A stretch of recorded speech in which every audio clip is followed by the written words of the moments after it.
There we go. Let me see. There we go. I don't have no way to. Let me see. There we go. That'll be better. No way to. Let's see. I'll switch it to over here. That'll be better.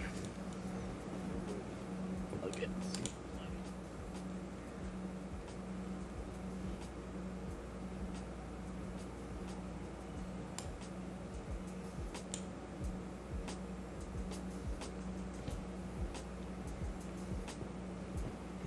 And my mic is loud. I'm trying to. I hear like a fan.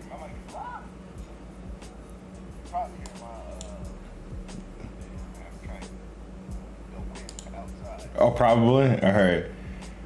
Cool. All right. What's up, everybody? What's up, everybody? Are we good, man? Are we good? Hit that like button. Hit that share button. Man, we've been gone for a hot minute. Man, like I said, this is all my fault. Chat, if you can hit the let me know as far as volume, what we looking like, if we're good or not. Making sure it's balanced. Make sure the background music is not too loud. Damn, Dre. It's been a hot second.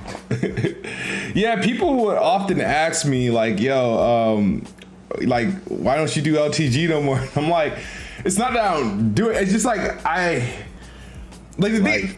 life, things happen, and then you just like start focusing more on work and stuff like that, and then people forget like my YouTube content alone as well just dropped off. Like I stopped doing regular videos, and I was limited to like playing Xbox.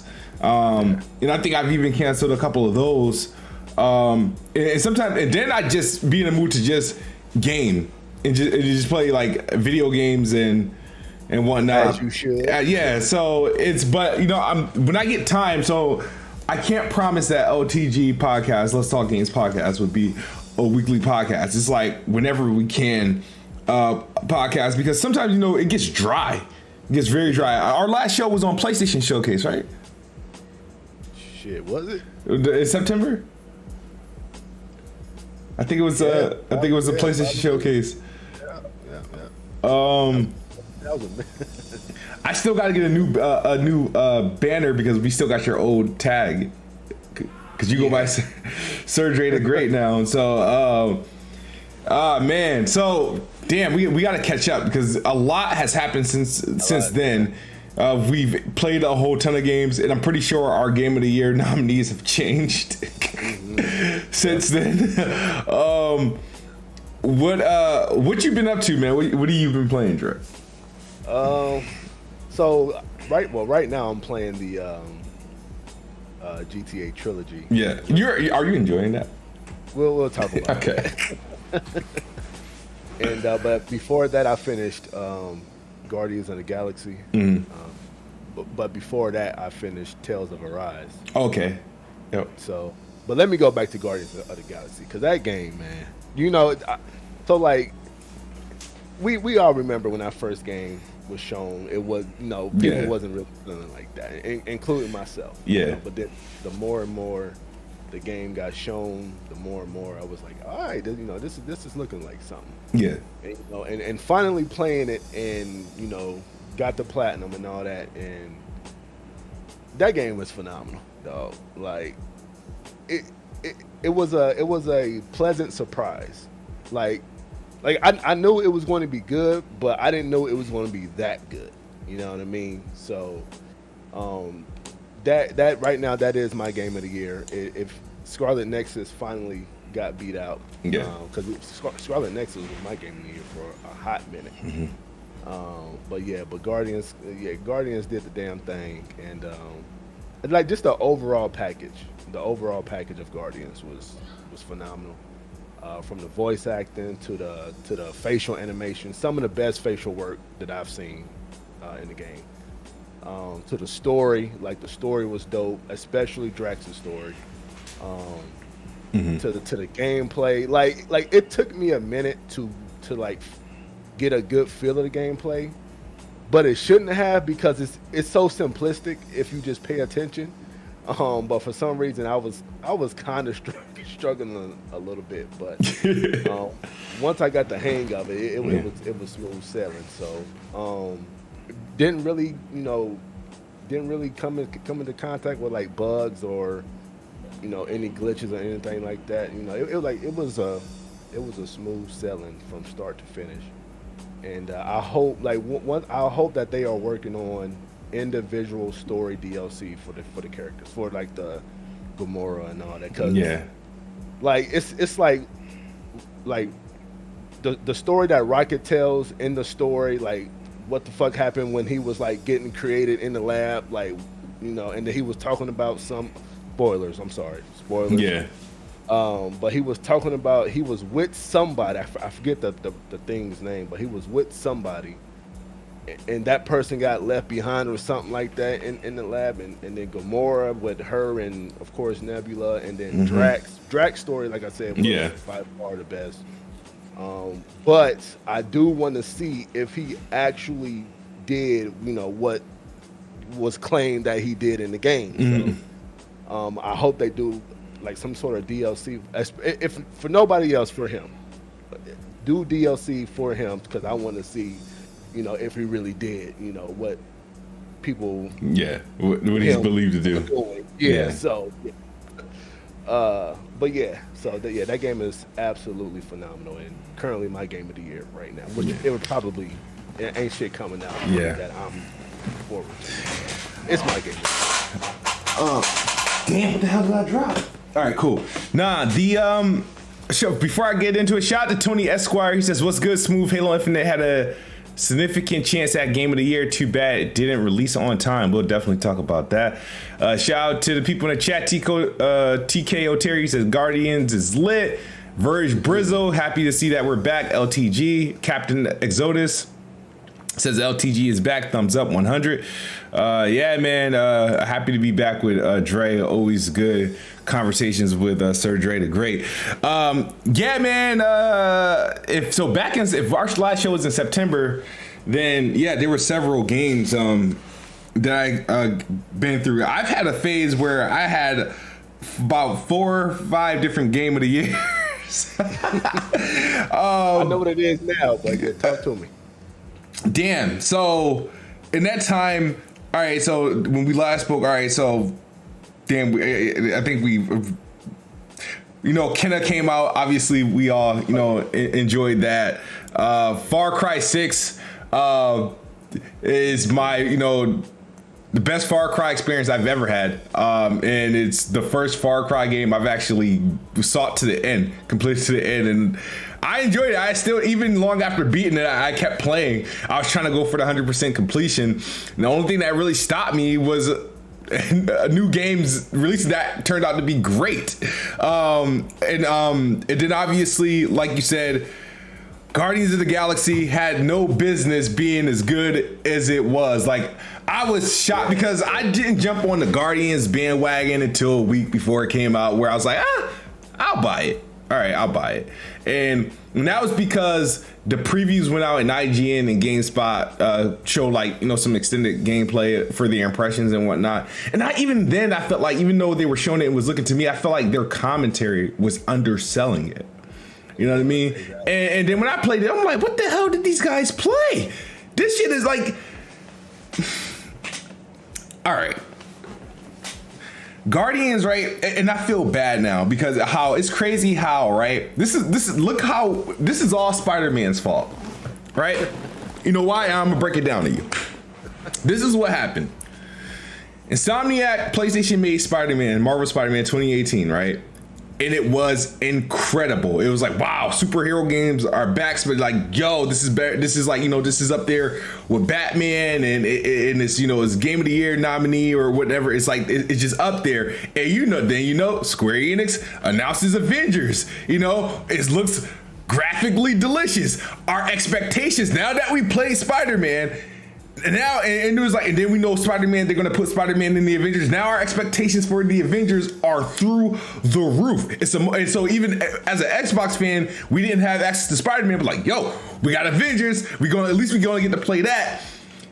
And when it came out, and then what it was like, yo, all right, Square Enix, nah, we don't want them messing with no hero games. Nah, we don't want nothing from Square Enix. We're gonna have to wait for somebody else or Insomniac, right?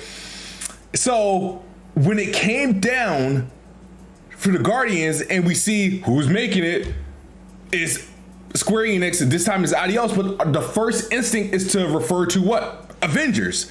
It's Guardians of the Galaxy is more than one character, so it's like, oh, we're automatically going to assume it's going to be a games as a service. Oh, it's going to be the same thing. Oh, it's going to be trash. So people just ignored it off the rip. It didn't help that its E3 showing it was less than stellar. So everybody just kind of threw it threw it out of the way, right? And when it finally came down to it, because its momentum started to come in late, in that the hype for it was pretty much exclusively through word of mouth. You literally had to play it to sell it. And the fact that when I started playing it, it was like, okay, start off, I was first impressed by the visuals, of course, because that's the first thing you're gonna see. And then the story, even early, was deep, starting out as Quill was a kid and whatnot. And the thing is, I have a connection to the story. The crazy thing is, my history of Guardians of the Galaxy is not deep. I'm limited to one of the movies and the Telltale game that came out a few years ago. The Telltale's Guardians of the Galaxy, which was one of my favorite games that year. And I feel like there was a lot of story connections there, which kept me connected. So the thing is, it's like, okay, I was like, all right, I'm feeling this. And then as you get into the Guardians and the characters, and then you see how they match, I'm looking at characters like, what was one of the biggest beefs we had with the Avengers was characters. They just didn't seem like I guess, I don't know if everybody wanted them to be like the movie, but I feel like the characters just wasn't translating correctly for me. You know what I mean? Thor didn't seem like Thor. Iron Man didn't seem like Iron Man. It was just off.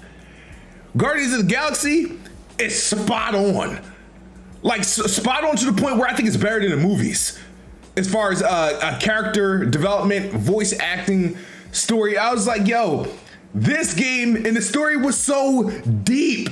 I'm like, this story had no business being this good. It had no business being this good. And I was wondering, I was like, when I learned that you had to play, you only control Peter Quill and everything else is going to be the commands, I had my reservations. But in reality, it worked out pretty well.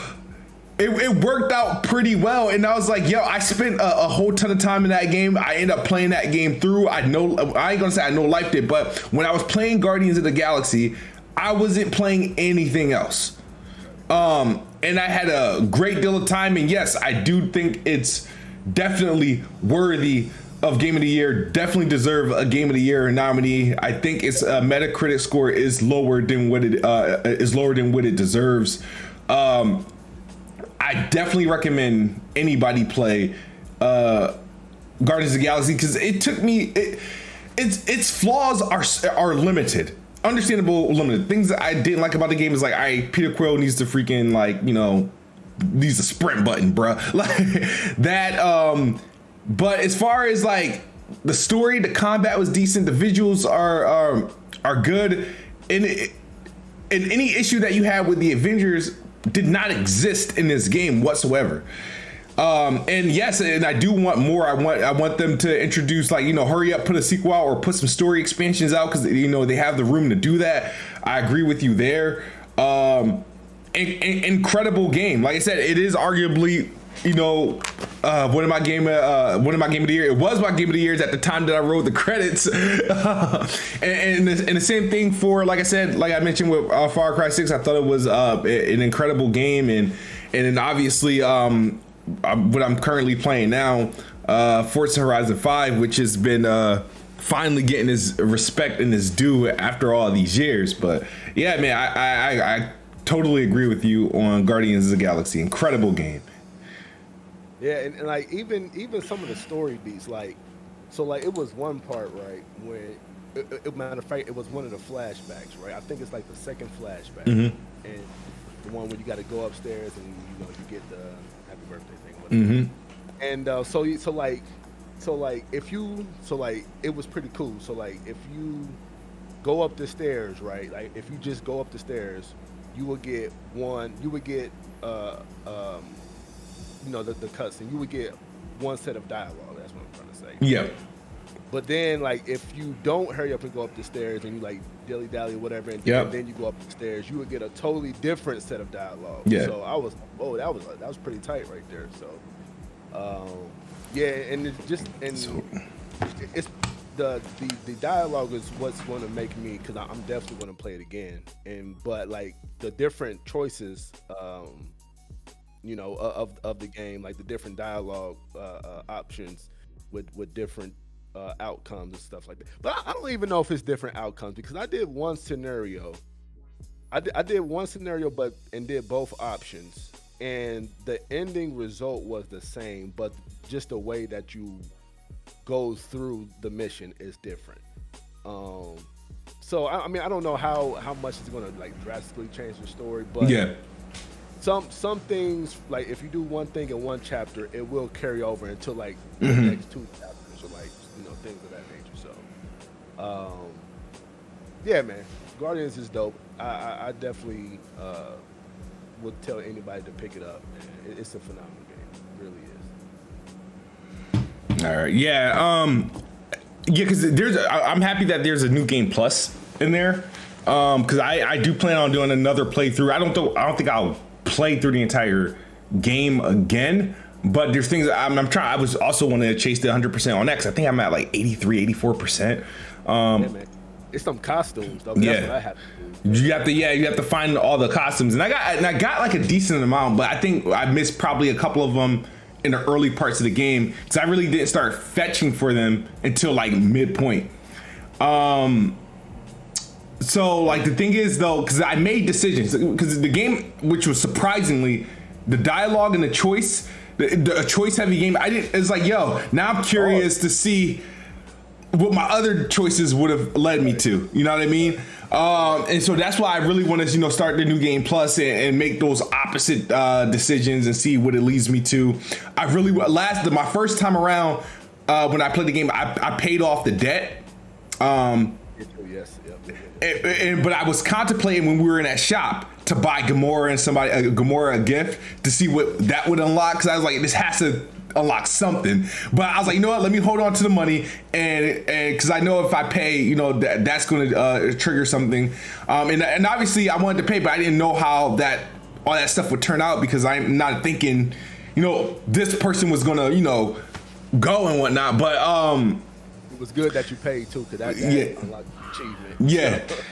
So so my first go around I paid. My second go around I'm not gonna pay. Because the thing is, I felt like the game kept enticing me to gamble my damn money. Like I gambled once and I won, and I was like, all right, I'm not gonna gamble no more, because I don't want to lose the amount of money I had. And then I went to the gift shop and I'm like, crap. I'm like, I know there's gonna be something. The shit was like 5,000, 2,000. I had to pay this damn 7,000. I only had like 12,000. You gotta pay this $7,000. But you got shit 5,000, 2,000. I'm like, come on, man. And then you don't get any more money. You don't. Yeah, after you steal that money, like that's it. So. So the thing is that because you do have an opportunity to make more money in that area, because I gambled and I made money. I made an additional. How much did I make? What I did was, I think I made an additional. I made 10,000 extra, but I spent 5,000 on something. I forgot what I bought. I spent the 5,000. No, I played these stupid lottos and things. I was like, so what happens? When do I find out if I win or not? Word, I didn't even know you could do that. So I did make extra, but the thing is, I didn't want to spend any more, because I just in case there was more things to buy, I didn't want to have enough to just pay off my debt and then have nothing else.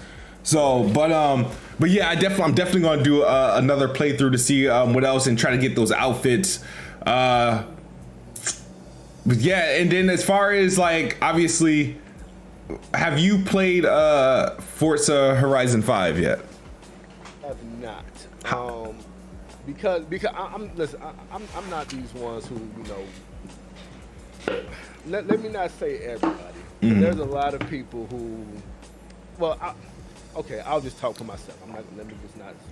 I'm not a racing fan, and I'm not about to act overjoyed for something that I'm really not interested in just because, you know, it got a high Metacritic score and it looks, you know, visually delicious. So, if I do download it, it would just be to say how good the game looks, do a couple races here and there, and then I'm done with it.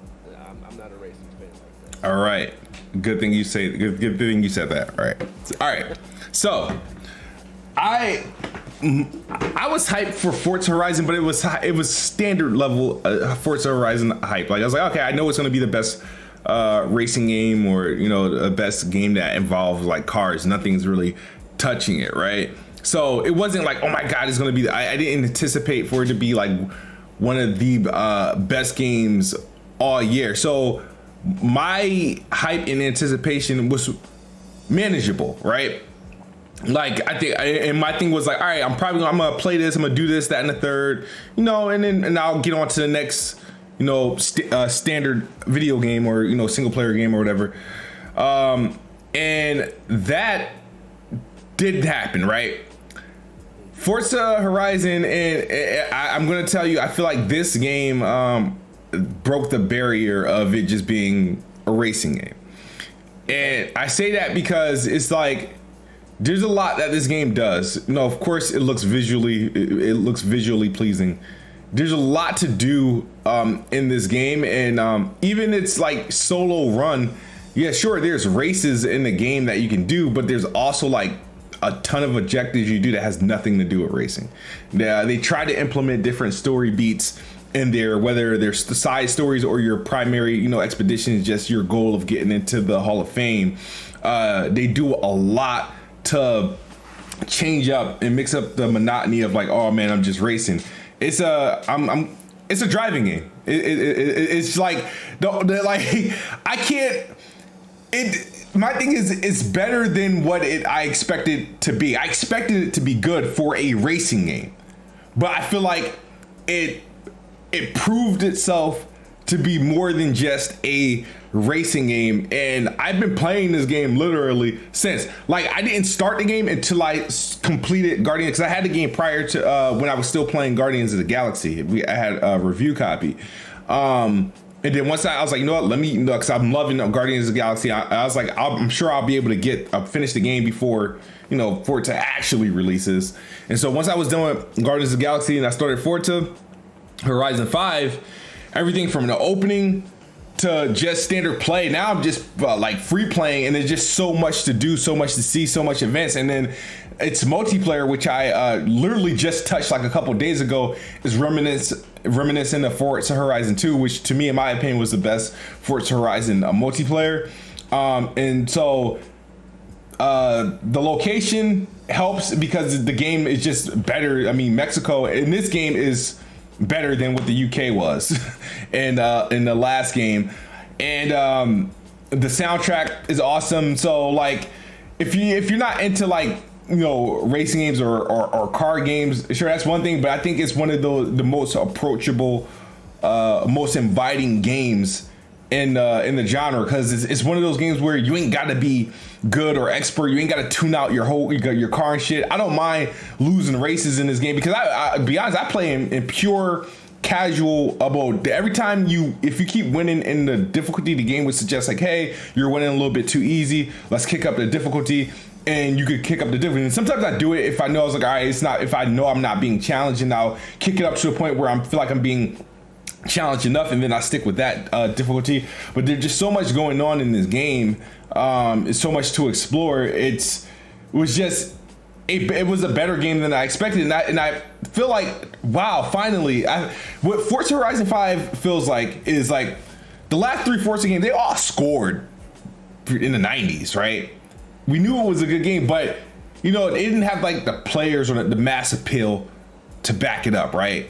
It's like, for example, we all knew LeBron was a very good basketball player, right?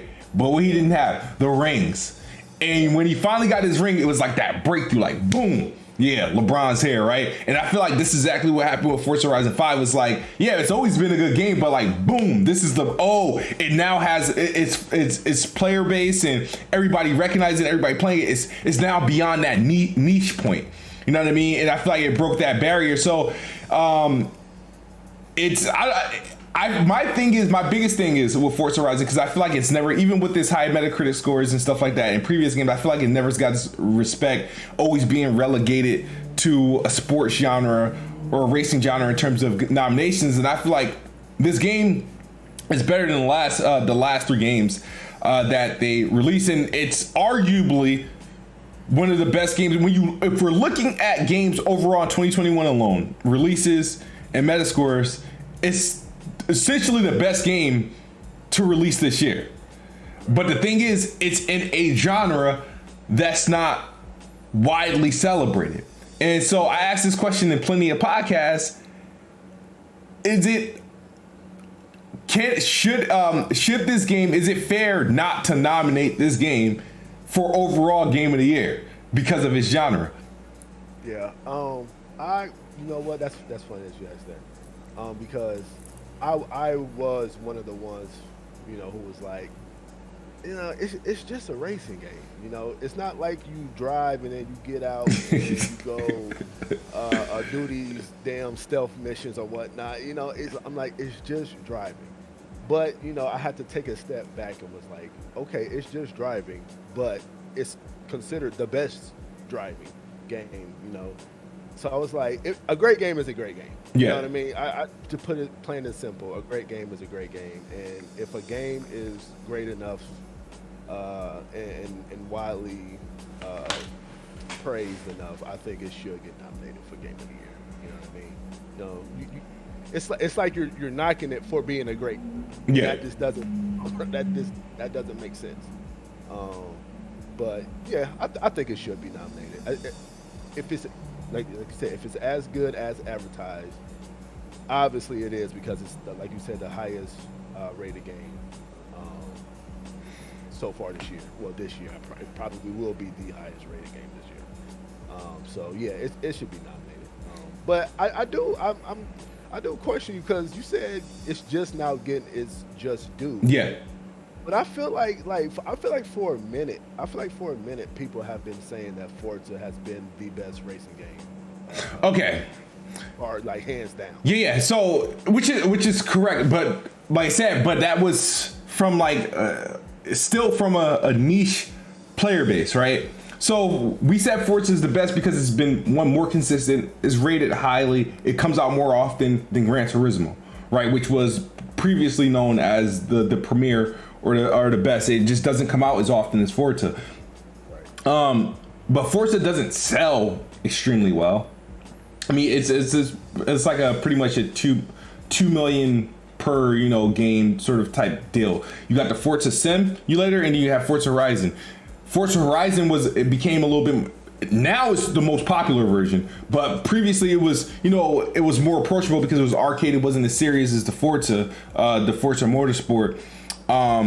So in that regard, yes, it was seen as the best racing game, but it was still from it still wasn't taken seriously. It didn't have as many players, and it wasn't celebrated in the way that what we're seeing with Forza Horizon 5. That didn't happen until just now. So now there's clearly, I can tell you right now, more people play Forza Horizon 5 than they played any other Forza game of the previous years.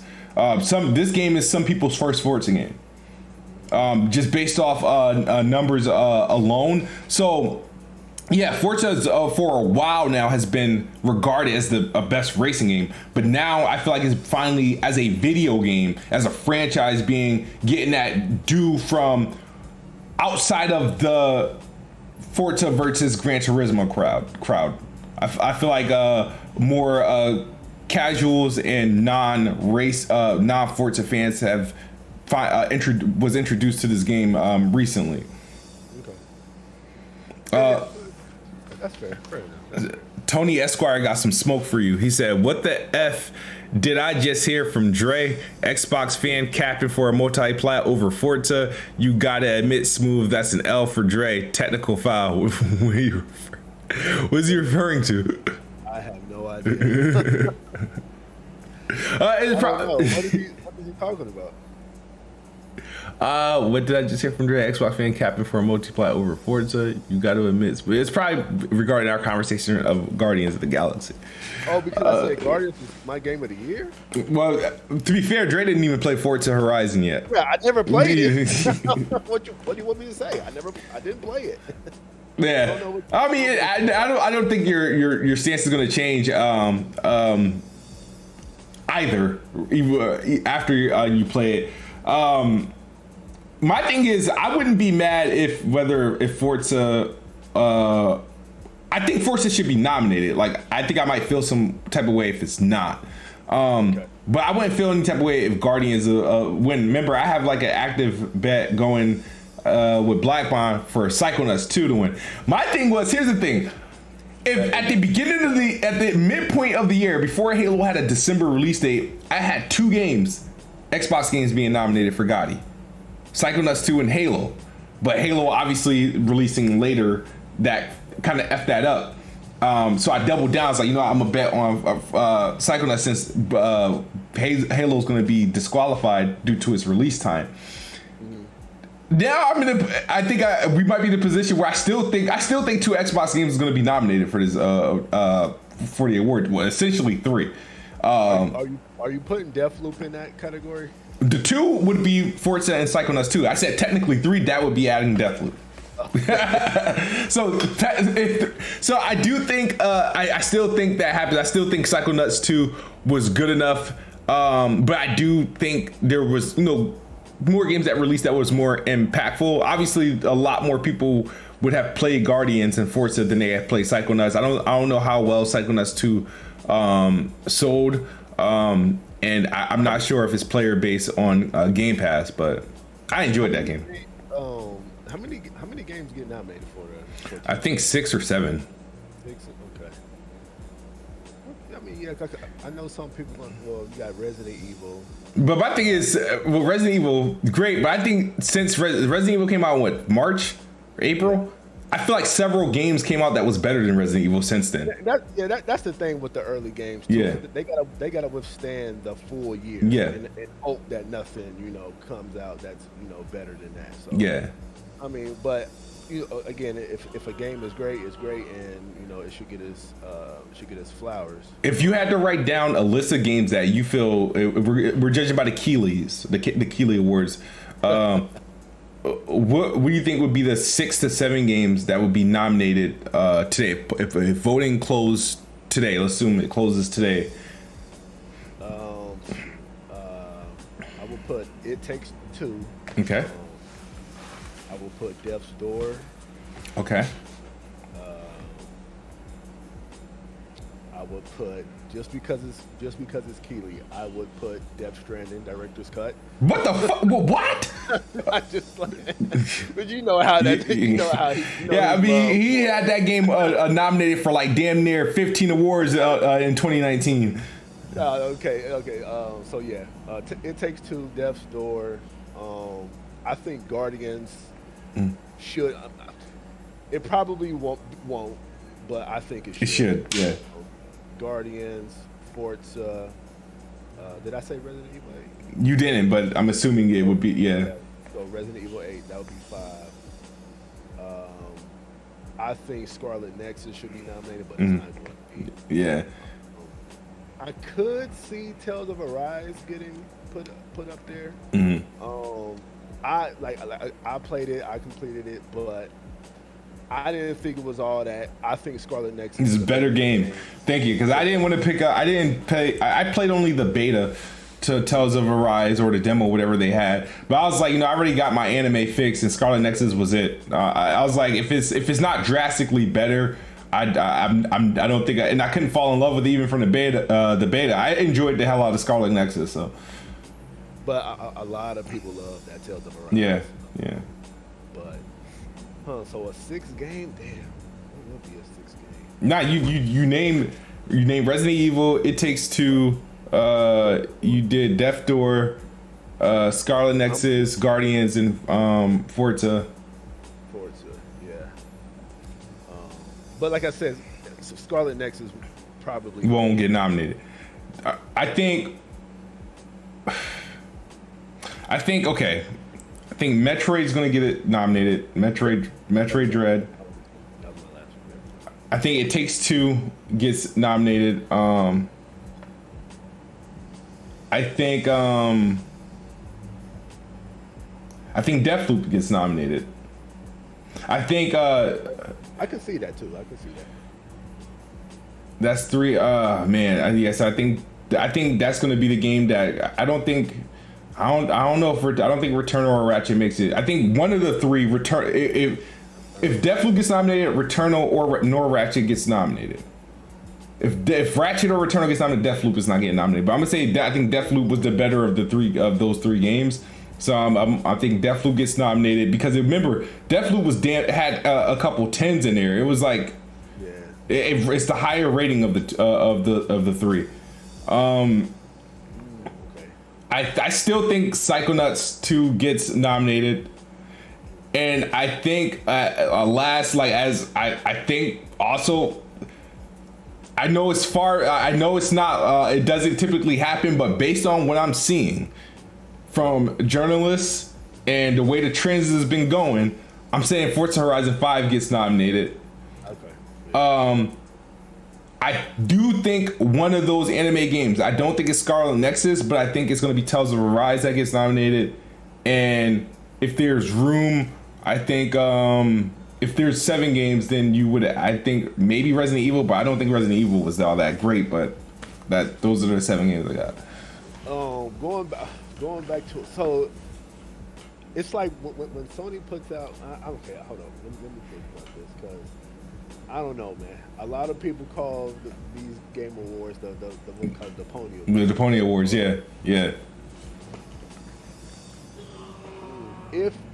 If there was a first party from Sony, it was between Ratchet and Returnal. I think it would be Returnal. Returnal, yeah. Yeah, just off of fan what's the word? Not fan hype, but a lot of people like Returnal. Yeah, absolutely. Yeah, new IP. It was. Yeah, it was a different. I can see it get nominated. I honestly don't want it to get nominated, but I can see it. I can see it getting nominated. And that's what I'm saying. If it's on the list to vote for, mm-hmm. to put if it's on the list to vote for to put in the category, mm-hmm. a lot of Sony. I think a lot of Sony, a lot of PlayStation fans is going to come out and just bomb the shit out of Returnal and get it in. So I can't wait till they release the nomination list so we can start voting, bro. I'm actually, what's crazy? At the start of the year, we said 2021 was going to be dry because of all these delays, and I feel like it had some bangers that actually came out. And I don't think there's anything that's been like that clear cut, oh damn, this is the best game that came out this year. I don't think there was that game released. It could have, but I think a couple of them were pushed into next year, which obviously we're going to talk about that. Let me ask you something. Though, yeah. Going back to Forza, right? Yeah. I'm gonna put my little fanboy hat on real quick. So. A lot of people are well, and rightfully so, right? Mm-hmm. There are 7 million players, right? Mm-hmm. Playing Forza 7. Yep. Forza 5. But if you take in the totality of possible players, right? Mm-hmm. So you got Steam at 100 million, right? Mm-hmm. And then you got Xbox, let's say, combining Series X. 10-1, you got 60, 70 million. Yeah, 70 million. Right. It's and then you count in mobile, right? So Mm-hmm. you got to count in mobile with the cloud, and that's like billions, right? Mm-hmm. You know, just put my fanboy hat on real quick. Would you with 7 million, would you consider that a flop? With 7 million players, would you consider that a flop? 7 million players? Out of potential. At a potential. Well, because you're never going to reach 100% of players. You're not even going to really reach freaking 30 or 50% of the player base. I know what you're doing. It's the attachment rate fucking challenge. No, it's not going to, because this is the highest amount of players that have been played at Forza. Remember, the peak for Forza 4, I think, was like, I don't know if it was like maybe like 2 million or so, like that. You gotta no, it wouldn't be considered a flop. It has already broke records. Remember, it had 2 million players before it even went. It had 2.5 million before it even went to Game Pass.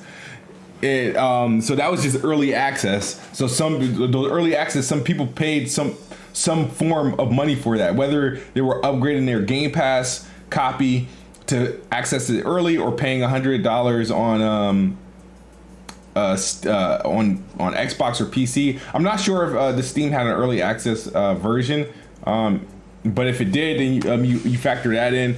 So I get you. No, I think Forza Horizon 5 is pretty healthy. I think this is gonna be the highest selling. Opening sales, obviously overall, I can't judge that, but opening sales, highest selling Forza game, player count, highest peak players. Like I said, I checked because J-Dub was spewing some bull crap. I checked literally at 11:23 this morning. It was at 7.5 million players. Like, he had like 1 million. Yeah, he said that shit. And he literally used day 2 numbers and resurfaced that same image. Just like, really, bro, you really gonna do that? No, that's dope. Oh yeah. Yeah, I mean, it's something like, dude, like I said, when you get a chance, if you have time, give it a try. I'm trying to think now. The other thing that's taking place is there's a lot going on with Halo Infinite, dude. The Xbox Twitter done shut down. Yeah. I don't know what the heck happened with that. Digital Foundry got shut down temporarily off YouTube too. Like, that shit was crazy. I think Xbox was on purpose. Why? Well, because now you got that that whole leak about the multiplayer coming on the 15th and whatnot, right? Yeah. So what I think, like, of course they didn't want that to leak. So now that it's potentially, maybe it's a possibility, right? Mm-hmm. One would think, okay, well then they should just come right back up because now the surprise isn't going to be as big. Yeah. 15. But so maybe it could be some kind of hacker or something. But let's just say that leak didn't happen. Like, that didn't happen. I think that with their Twitter going down, that would be purposeful.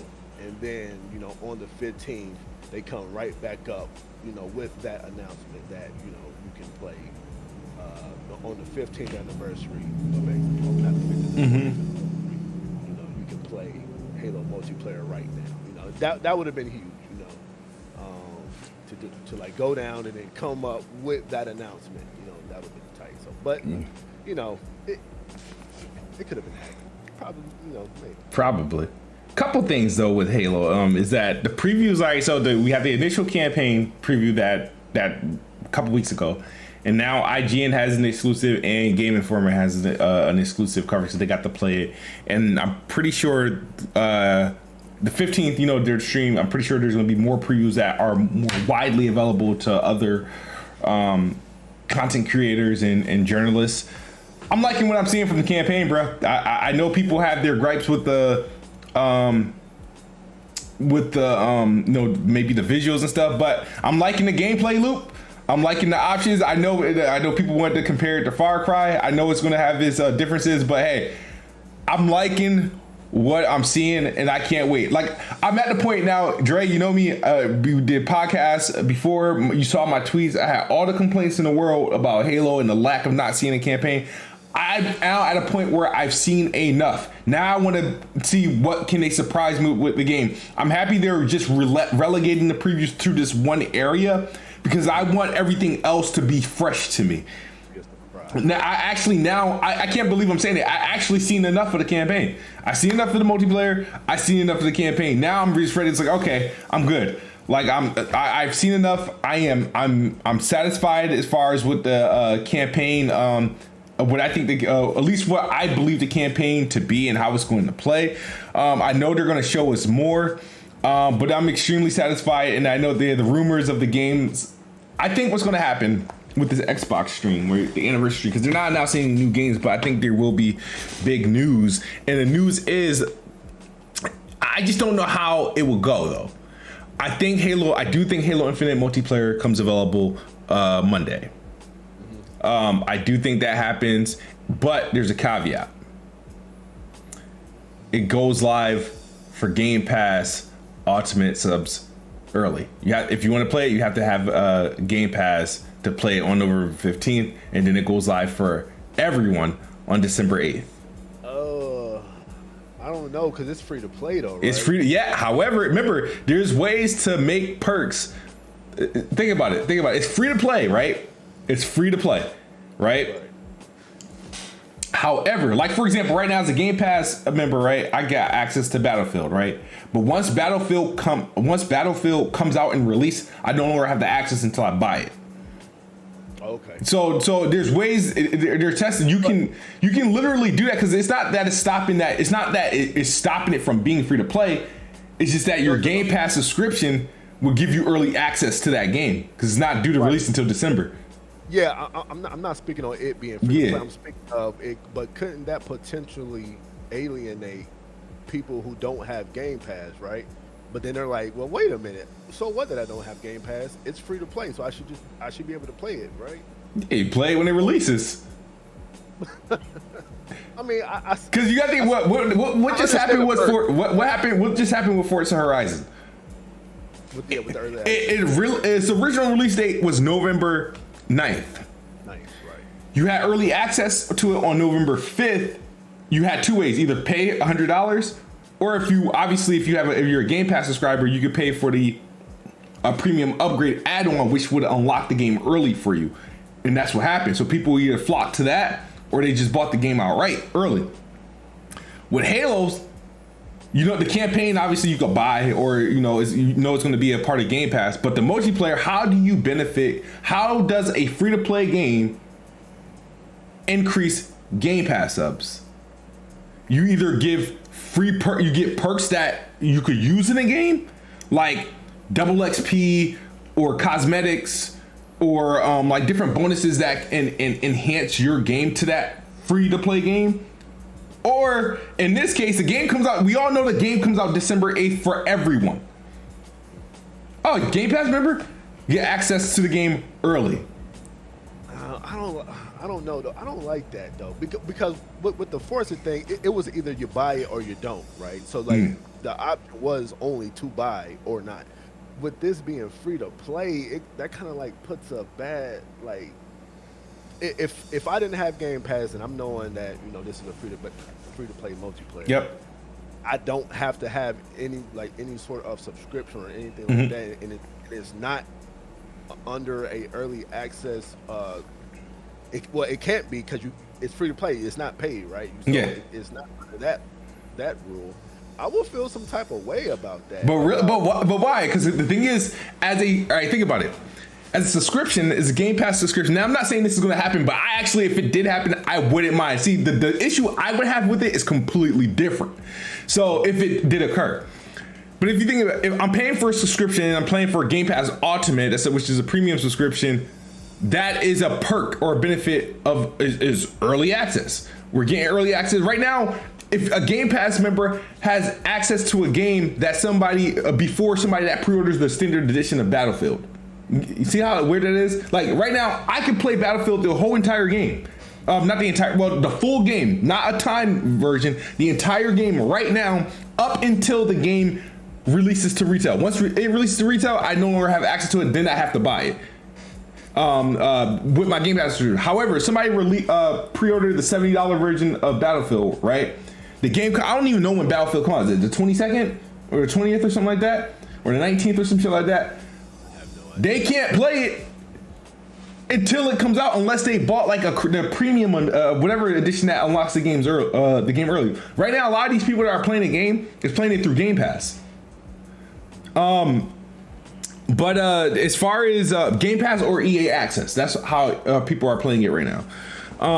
But as far as like this whole deal with Halo, it's like it's not like you're being rocked. 'Cause right now, the game comes out December 8th. So nothing's being taken away. If you're not a Game Pass member, you're not a Game Pass member. You're gonna play the game. In your mind, the game comes out December 8th. That's when you're playing it. It's gonna be free, cool. But you then learn, hey, if you are a Game Pass member, you will get early access to the game starting today. I get it. I understand the perk, but I would just feel some type of way about it, personally. Now, if that does occur, the only thing I can see how this could be perceived wrong, right? Because this is where the mix-up happens. Because all year when we were talking about Halo, right, and the campaign and the multiplayer being separate, the promise was that they will release at the same time. Like, they won't delay, the campaign won't be delayed, da da da da. But then one can think, well, maybe the multiplayer, we already know the console's coming out on the 15th, which indicates the game probably was aiming for the 15th. And then if the multiplayer comes out on the 15th, one could say, wait a minute, you theoretically did delay the campaign because the multiplayer was maybe always targeting the 15th. And the campaign released 3 weeks later, but you guys held it under. We're announcing it for December 8th, and then we're gonna pull a switcheroo and be like, oh, we're releasing the multiplayer early. That's how I would think about it, but I wouldn't mind. I would not mind if this game released early, and if you had to be a Game Pass member to do it, because that you know what that would do to Game Pass subs? Yeah, it would boost it. Yeah. For sure. Yeah, for sure. Yeah, I get it. Yeah, I can definitely dig the perk. I get it. So, and it's Halo, so yeah. Yeah, but unfortunately, Halo can't be nominated for Game of the Year. I think the game's gonna do well. I think the Metascore is gonna be somewhere between. I'm gonna go for. I think it scores higher than Halo 4 and Halo 5. I think it's gonna be an 88 to a 90 max. That's where I think it's going to be. And if that does occur, if it scores above in 85, it's still, I don't know if you noticed, but Xbox has the highest rated games all year. Yeah, but Psychonauts, Flight Sim, Forza, Age of Empires. What's the Age of Empires? It's an 82. That's the lowest scoring game that they had this year. I'm about to say, because Ratchet is at 88, Returnal is at 82, Kenna is like at 80 or 81. Yeah, which is weird because I think it opened at like an 89. Yeah. Yeah. And then what else came out for? What? I mean, if you want to consider Deathloop, but I mean, if you, they're gonna count it. That's like it's. And if obviously when you add Halo to the equation, if it does do what we expect it to do as far as scoring wise, is only going to further do that. And it's crazy to think, but I'm like, that's not bad. It's not a bad. It'd be a nice rebound for them lunching with no games. I mean, Xbox they did decent, but I'm not gonna say they did really good in the second half of this year. So. It took them a while. Yeah. Yeah, it did. They came back. I ain't mad at that. All right, so you've been anticipating Grand Theft Auto Definitive Edition, and now you finally got your hands on it. I played 5 minutes of San Andreas through Game Pass, and I was like, all right, I'm good. I want to know your thoughts. I'm pretty sure you got a lot more time in with the trilogy than I do. I just been watching the fireworks on Twitter. Yeah, I mean, so just to go back real quick, I was going to get this game regardless of how it looked. Mm-hmm. Like they could have just did a resolution bump in 60 frames to and have it as it was. Mm-hmm. I was going to buy it regardless. GTA is my favorite franchise, you know, so I'm a bit biased when it comes to Grand Theft Auto. Openly admit that. So I was going to buy it regardless. And even still, I think what they did visually, I think they did a good job for what it was portrayed to be, right? I know everybody was hoping for this remake, and they were upset when it didn't look like a remake, even though it was never advertised as a remake. Rockstar never even came out to say what kind of visual enhancement it was going to get. It was through a leak that we knew it was going to be a mixture between old graphics and these new graphics. That's how it was laid out to us. So from that, I was happy with how it looked. You know, so because they already set my expectation, so I was happy with that. But looking at some of these screenshots, dog. So I'm still on GTA 3. I haven't got to San Andreas yet, and but it looks like San Andreas is the one that's getting chewed up and spit out right now. So I'm still on 3, but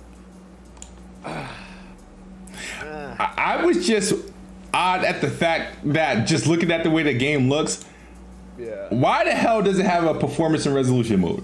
That was my biggest thing. Because before, like the day before, people had got it early. Yeah. I think people in Australia, or whatever, and somebody was live streaming it. And when he went to Vice City and he went to the options and he went to the graphics settings and it said fidelity mode. I was like, hold up, fidelity. And then he switched it over to performance. I was like, and then I tweeted out, I was like, why the hell does Grand Theft Auto have a fidelity and performance mode? Wait a second. I'm like, this game is not nearly as graphically demanding to even warrant any option. So I'm just like, what the hell? But nonetheless, it's there. I think it's 4K 30, and then performance mode is 1800p.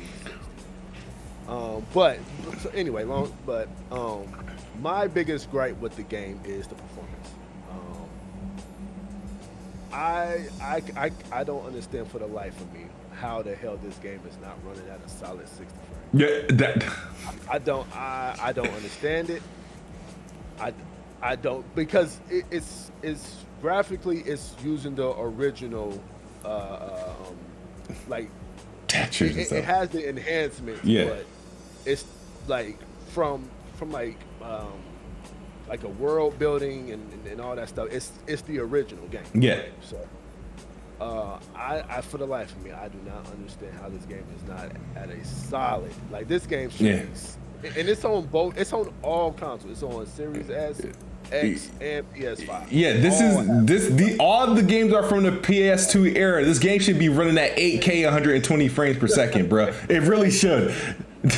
At those settings, it should be running at like 8K 120. The visual enhancements don't warrant it to be run at a like 60 frames. So that's my main thing. I'm just like, what the fuck? And then I've had so far on GTA 3, I've had 4 crashes on GTA 3, and I'm just like, this is unacceptable. This is absolutely unacceptable. And they come at random moments. Like the game will freeze, and I'm like, okay, it's about to crash. So, yeah, like, I understand people's frustration to a certain degree, especially when it comes to performance. Yeah. But visually, like I said, visually, I'm okay with how it looks. I'm okay with how it looks because my expectations were already set from the leak. So I'm good with how it looks. But I'll just say that Rockstar themselves didn't do this edition, this definitive edition, but I can almost guarantee they had some kind of input, or they were overlooking the project, and for them to say that this was okay to ship out, you know, I'm I'm like, come on, Rockstar. You know what I think happened, and it looked like they literally probably took the mobile versions of these games, imported them. That's what this typically happens. Like the whoever did the port to put these games to like mobile took that same port and put them to, because I'll be like, the graphical things aren't different. They're cleaned up a bit, but it looks like what it would look like on mobile. And I think that's why the performance is translating that way, bro. I mean, they did do some so like the character models, like the main character models, right? Mm-hmm. They look better than what it was in the original. The car models look better, like they have like they're more reflective, like they have a more reflective surface. So like the car models look better. I know they got fingers and shit now and whatnot, but they do got fingers, but they're still mittens though. So don't they're still mittens. They don't separate. They're separated, but they're still. So now instead of being like this now, they're like this now. So you know what I mean. But textures do look. They got to upgrade. What I mean? Lighting definitely got to upgrade. That's what I'm gonna say. But again, I don't want to say it was a lazy port. It's a lazy port or a lazy attempt. But I'm just like, that could have put more effort into the performance. Easily, right? I'll just put it like that. Like, again, there's no way that it should not. Like, even the fidelity mode is not running at a solid 30. So I'm just like, and don't even get me started on the Switch port. That thing is dropping to like 15 frames, dog. like I don't even get that. But so yeah, I mean, I understand people's complaints. I do. But and I'm not trying to overlook them. But me knowing who I am, I am unapologetically biased when it comes to Rockstar or Grand Theft Auto. Just Grand Theft Auto. So, gotcha. It is to each his own. Pick it up if you want. I put it to I just, the way I think about it, I just say, okay, it's $20. You know what I mean? $20 a game. Unfortunately, this is what we get, but it's $20. You know what I mean? And I understand that's the wrong way to look at things, because even shelling out money to begin with, it could be looked at a negative light with this kind of performance, but it's $20, man. You know what I mean? And they did do some things. They did enhance it. I'll just put it like that. It is enhanced. It's just not running well. Yeah. Yeah, I know they took it down from one of the PC stores and whatnot, or off PC. It's a shame, because I was looking forward to playing them. Just, I don't know, just for something to do. But I don't know. I'll still probably jump into them. I know it's going to be GTA 3 and Vice City were the ones I really wanted to play. I know GTA 3 is going to be free on PS Plus or PS Now next month. So I'll probably dabble in that. Maybe it's patched by then. Who knows? If they bother patching it. I mean, they bothered charging $60 for it, but. And that's the thing. It's just a patch could possibly fix it, or I think even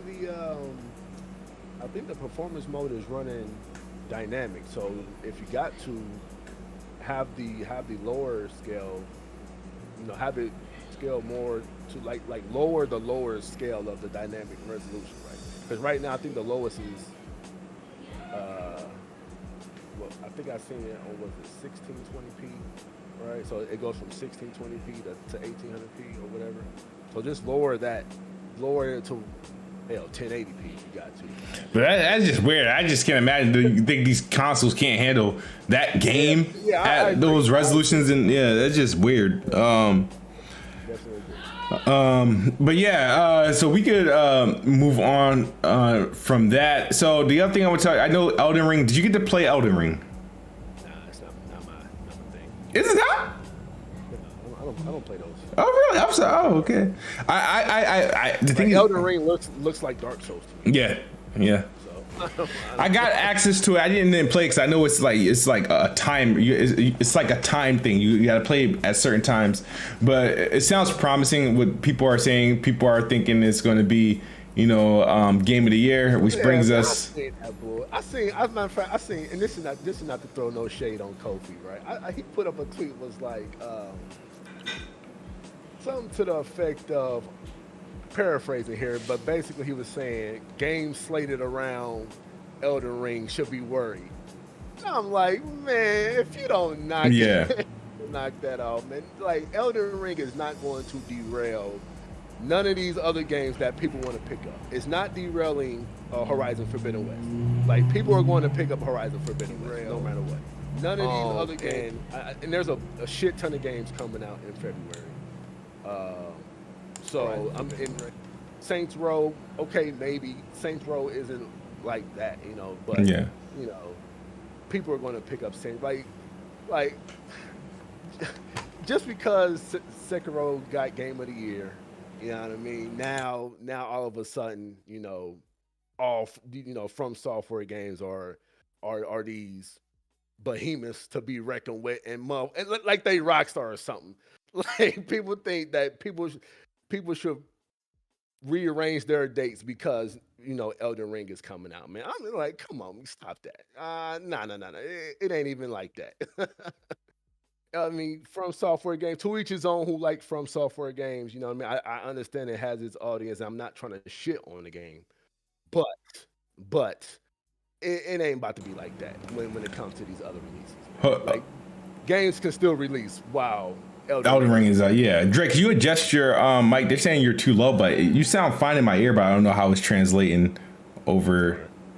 Like, if is that better?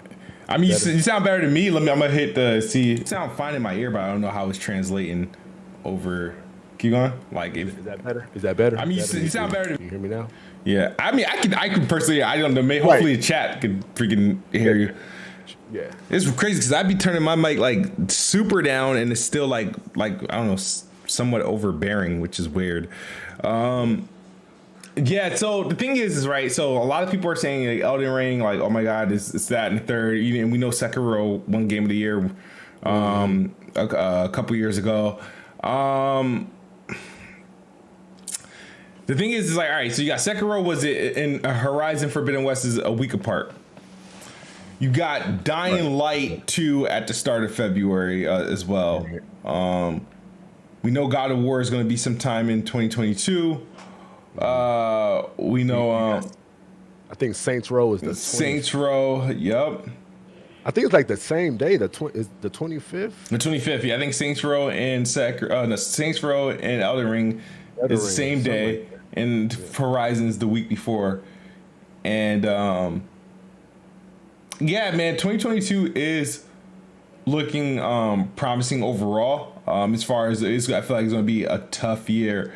That for games is just a lot, and then you got to think about the games that are releasing, like, because obviously games that come out in December, they have to account for like 2022. Technically, in terms of like the Game of the Year stuff, but. Is there anything in particular that you're most looking forward to next year?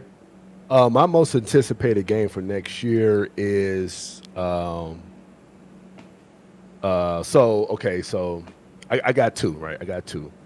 One is Lego Star Wars Skywalker Saga. Damn, this game, that's been like your most anticipated game for like the last 3 years. Man, I'm hyped for that game, dog. Because it was supposed to come out this year. Yeah. But then it got delayed. And then Hogwarts Legacy. So those are my two most anticipated. Okay. Any of those Batman games coming out? Those DC games? I think Justice League is next year. I mean, not Justice League. Suicide. Is it Suicide Squad or Gotham Knights? Which one is due next year? I think both, aren't they? And I think one's definitely 2023. One of them. Who we saw gameplay for Gotham Knights. I think that one's due this year, in 2022. I know we just got a trailer for. But we got Suicide Squad. But was it? There was no gameplay in that one, right? No, it was no gameplay. No gameplay. But I remember we got gameplay for Gotham Knights. Right. Because that was revealed 2 years ago. And Suicide Squad was revealed this year. I think Gotham Knights is due in 2022. You got Hogwarts Legacy. You got Lego. That's all WB. Yeah. Yeah. I think. Got my fault. Go ahead. Now, I don't know what's my most anticipated game is. I mean, we know like Elden Ring looks good, but I'm not Dark Souls. If it's more like Sekiro and Bloodborne, I'll have some interest. But if it's anything like Dark Souls, I ain't touching. I don't really care. So I think I'm more looking forward to Horizon. Horizon. I mean, I got to see more of what Starfield's going to be. I think Redfall's going to be interesting. But yeah, honestly, I don't know yet. I don't know yet. If we find out Hellblade 2 is coming out in 2022, it would be Hellblade 2. But and you got God of War. God of War. Like, I believe it or not, I'm not the biggest fan of God of War. I mean, I think it's gonna be great, but like I prefer Horizon. Okay. Yeah, I prefer like I enjoy like when Horizon Forbidden West came out. I'm not Forbidden West and Zero Dawn came out. I thoroughly enjoyed that game. When God of War came out, I thought it was cool, but that year it wasn't even my favorite game. I thought Spider-Man was better. Like I think I ranked Spider-Man higher than that game in 2018. Yeah, so do I. Yeah. So do I. And not to take anything away from God of War, I thought it was great for what it did. It was a prefer. I would prefer to play a God of War in that magnitude versus the previous God of Wars, like the original setup. But as far as I thought God of War was great, but it was nowhere near my game of the year. I definitely enjoyed Spider-Man much better that year, and so I think this year I'm more anticipating Horizon than I am God of War Ragnarok. I'm going to play it, of course, but I think I'm probably going to have a better time with Horizon. Yeah, I'm looking forward to God of War over Horizon. I mean, Horizon's going to be dope. But you know, I like this. I like the story better of God of War, so I'm more interested in how, because this is the end of the reboot. Yeah, 2 games. So yeah, right, 2 games. Yeah, so I'm definitely more interested in to see how it ends than I am to see how Horizon continues. So. And that's fair. Yeah, I do think the year is going to be great. I can't wait to see like more of it, and I'm looking forward to the Game of the Year or the Game Awards, because we're going to get a ton of trailers, reveals, and updates and stuff like that. So that's all going to kind of give us a better picture of what's going to happen this year, in 2022. How do you like that the Game Awards are getting these big trailers now, because remember, all that used to be saved for E3. Right? So now how do you feel, because it's kind of like, the Game Awards is kind of like still, like, I want to say still in the thunder of E3, but it's like, I mean, it kind of is, to a certain degree. But just like, how do you feel about that now that because it didn't used to be like that, No. Game Awards wasn't as big as it is now. Yeah, so back then, remember Gamescom used to be a big deal in terms of like reveals, right? It's not as big no more. So you have E3, you have the Summer Games. I think it's a nice. I like it because it's like, all right, we don't have to wait, every summer to get new game reveals. It serves as that midpoint, and I mean, it's Jeff Keighley doing his thing. I think it's okay. I'm not mad at it. And Microsoft apparently likes it because of the broader appeal. He's doing numbers, so it's only right that they do it. Right. That's true. And the Gottis is literally being. I mean, it's on its way to becoming an equivalent to like. What's like some of the big like music awards that come on and like the movie, Emmy, like the Oscars and the Emmys. Yeah, so it's on its way to being that for games, so it makes sense. But the thing is that at this point it is a bit weird because it's overbearing, because the awards are long, but it's becoming more about the reveals than they are the awards, because some awards don't even make the stream. You know what I mean? Some of the awards don't even make the stream. Like. So, I think they got to find a balance reveals and handing out, awards. I think they got to find that balance so that it's fair, so developers and publishers can get their proper due and not being relegated to like a border at the bottom of the screen. But I do like that we get game reveals there and game announcements. But I do think that it needs to be balanced. So one, that the award show is not super long and that award winners aren't missed. I feel that. Yeah, I definitely agree. I was just wondering because I was like, man, because the Game Awards is becoming damn near as big as E3. Yeah, absolutely. So I was like, oh man, okay. Yeah. But yeah, I was just checking. Yeah, man. But man, I think that's real quick. it. But what you got for me? Real quick. Xbox PS5 officially 1 year old. Yeah. Officially 1 year. So how do you feel now that we've had these consoles for 1 year? How was your what's your thoughts on it? I can't believe it's been 1 year, but I'm still excited. That was quick. They still feel as fresh as they was when they came out. My year review, I did put out a review video yesterday for both of them. I gave the Xbox an 8 and the PS5 an 8.5. I gave the PS5 an 8. Not because I enjoyed the PlayStation better, it's just that there was just more natural next gen support for PlayStation consoles. For like as far as the launch, I obviously they had a better launch lineup easily, and then it carried over into the year. They followed up with Destruction All Stars was trash, but it's still released. You have Returnal, Ratchet and Clank, Kenna, Deathloop to carry out the year, and then they did like their ports for Death Stranding and Ghost of Tsushima, and then they supported their big hits from 2020 with like native FPS upgrades, and they solved their SSD problem with the expansion and making their games smaller. So there were some highlights that they did, even though I didn't utilize a lot of the stuff, but I thought those were respectable things, and they had a very solid first year. Xbox, I judged based on because obviously you dock points because of the launch lineup. There was nothing there, and then as far as them not having like content for most of the year, I think they did good moves to try to substitute that blow, and they did that with FPS boosts. Pretty much giving us this incentive to revisit games that were like that made their box a more performant box.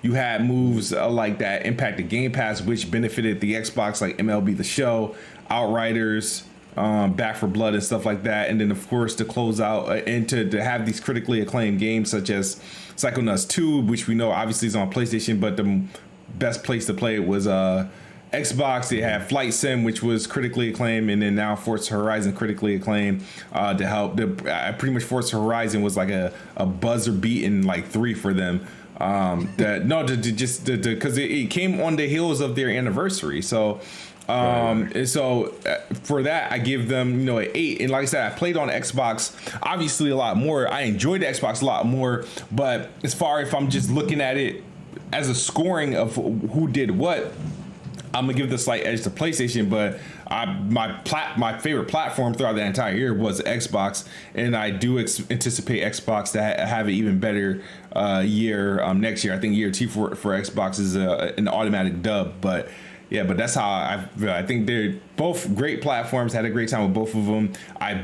Because of both these platforms, I played more games than I ever have. I beaten more games than I ever have in a calendar year.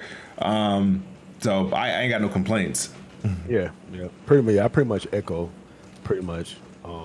everything you said. But kind of like in reverse, like I play most of my games on PS5. And they've been solid. I haven't really touched my Xbox like that. Like I play the games that I wanted to play, and then after that it's been kind of sitting. The last game you played was with Death's Door on it? The last game I was playing was Psychonauts, the first one, because I wanted to play Psychonauts 2, but I wanted to get familiar with it, with the story and all that. So I went to the first one, and I don't even know why I dropped it. I just did because it's fucking old. I was like, I played like 20 minutes of the first one. And I was like, all right. And then when I played Psychonauts 2, they told the entire story anyway, right? In the beginning, and I was like, all right, so I don't even need to play it. Yeah. So yeah, but after that, I haven't really touched it, and probably won't until. Shit, I don't. Man, that's a good question, but I mean, you're not interested in Halo? Nah. Probably just the campaign, only because I've played and beaten the 5 of Julie, and then right. Yeah. So it's only right? Yeah. But I mean, yeah, I pretty much echo a lot of things you said. I think that PS5 still has more things to get caught up on, like VRR, and I think they need, and like I know a lot of folk want the dynamic fingers to come back, folders to come back. I think they need to do a complete overhaul of their PlayStation Store. I think their store is absolutely trash. But like other than that, it's been a good ride. Like playing games at 60 frames has been great. I think that's really my big takeaway from like playing games on PS5 is just the higher frame rates. Yeah. Because while I still think Demon's Souls is the best looking game so far that's come out on any current console, I don't think that there has been that current gen game that'd be like, oh shit, like this game looks absolutely insane. Yeah. You know, that's taking advantage of either hardware. Yeah.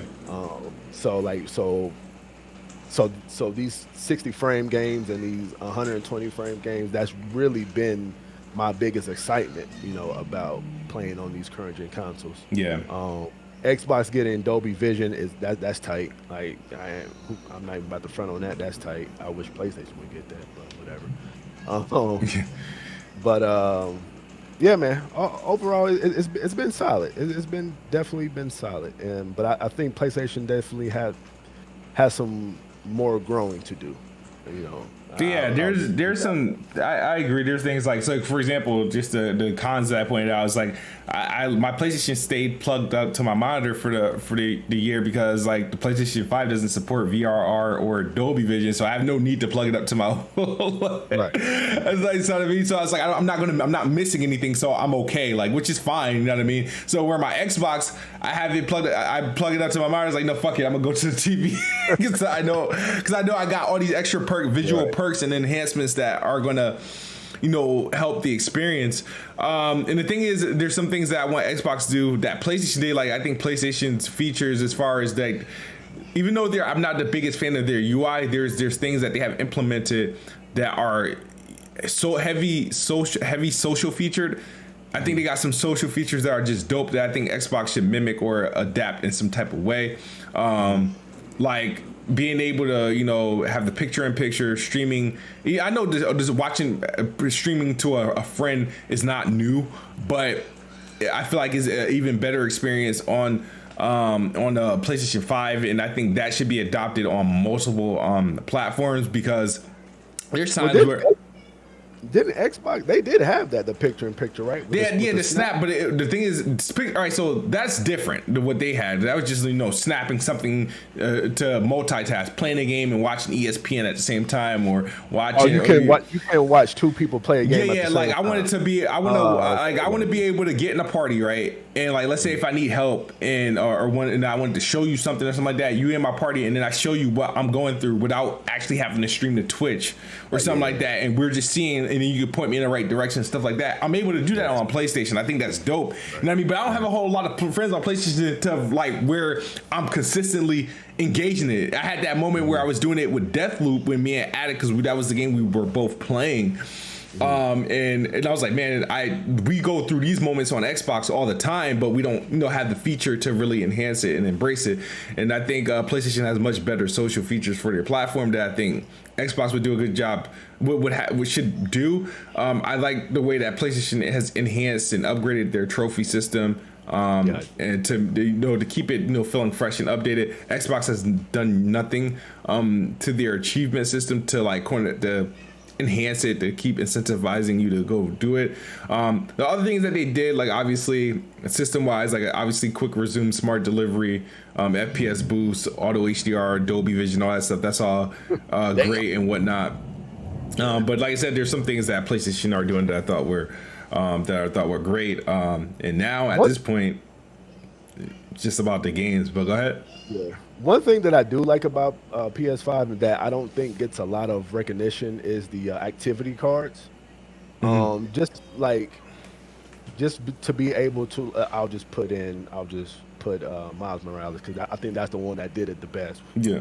Where if you're on a mission or on an activity that you can just hop right into that activity from the right into that mission or whatever from the activity card. And also the activity cards also show the trophies.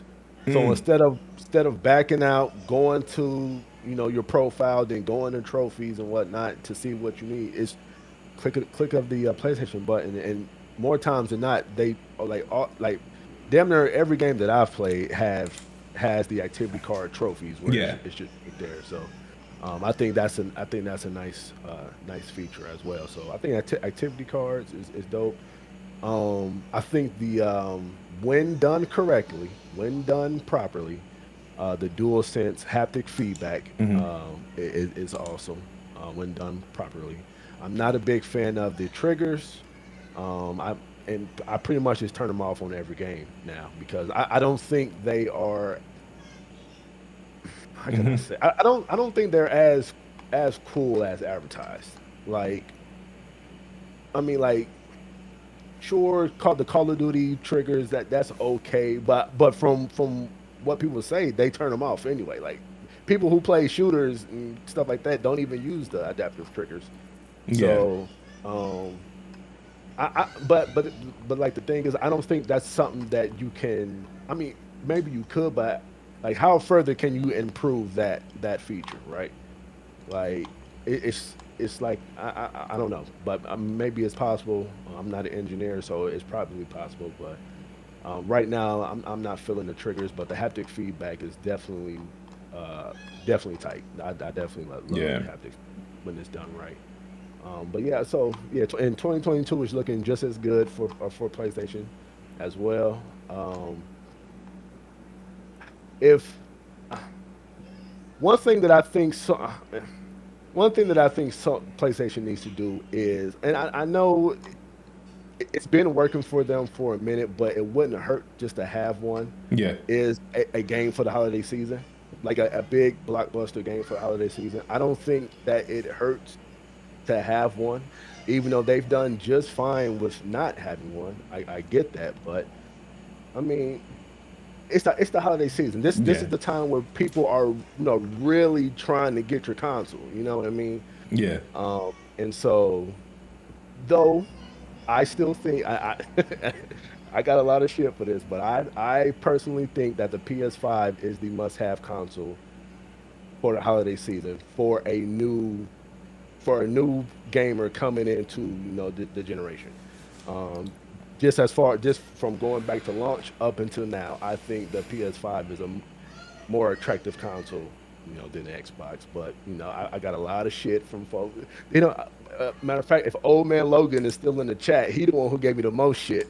Did he? Yeah. He was like, they don't have a game for the holiday season. But I'm like, that doesn't matter to a new person, because you got to consider the whole entire catalog from that point on. But if you apply that same argument to somebody in the market for who gets the Xbox for the first time, I still think they're probably are better off with an Xbox being factoring Game Pass and what's already in there. I mean, if you factor what's in there, right? Because if going by your logic, you got Forza Horizon 5, Back for Blood, you got MLB The Show, which they'll have to buy that shit on PlayStation. You got Marvel's Avengers. You got, and you also have You got freaking Gears of War from last. You got Gears of War Game of the Year edition. You got there's a lot. The Ascent. You got Psychonauts 2. All that games in there, No. But you just said from the you would have to like. So it's like I get what you're saying. I get it, but the same argument can be said for the same person on Xbox because it just they have access to more, just cheaper. I feel you. But I think if you want to play these new experience, like these new games, new experience, I think PlayStation comes more equipped with that. Granted, it's going to cost you more, so I'm definitely with you there. But again, it's the holiday season. A lot of shit is about to go on sale. Yeah. But granted, it's still going to cost more than what you can get with Xbox and Game Pass. But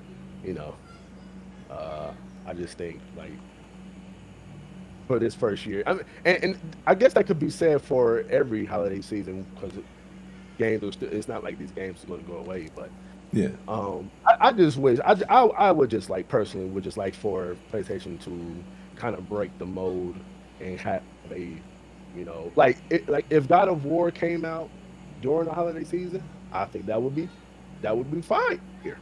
Yeah, but whatever. All right. Well, it's about that time. I got another podcast I got to be in at 4:00, and I want to take like a mental break. My wife is gone. Yeah. But man, Dre, appreciate you. It's good to be back. Like I said, we got to work on not making this like a long break. So I'm pretty sure we'll have something to come. There's a couple of things that has to happen. I see us doing like a couple. The Game Awards, the Xbox anniversaries happening. So I know there's going to be some updates that's going to force an episode or 4 in the next 2 to 4 weeks. But man, let them know where they can find you and what you up to. On Twitter. Yeah, I'm on Twitter, Sir the Great. I'm on YouTube, but I haven't uploaded in a long time. In a hot minute, yeah. It's been a hot second. YouTube, Sir the Great, and PlayStation, Sir the Great. So, I'm on Xbox too, but I'm really not on it like that. So, but yeah, man, just if you want to follow. I just talk shit, talk games and whatnot, and yeah, that's pretty much it. That's where I'm at. All right. Well, you guys know where to find me. Make sure you check out my year 1 review of the Xbox Series X and PlayStation 5. Uploaded it yesterday. Got some things coming up that we'll be talking about in the future, and expect more video uploads from me. I know I've been slacking and whatnot, and expect more LTG podcasts. I know people have been asking for it, and I shouldn't have made you guys wait this long for it. So thank you guys for watching, man. It's been a pleasure. Yes, sir.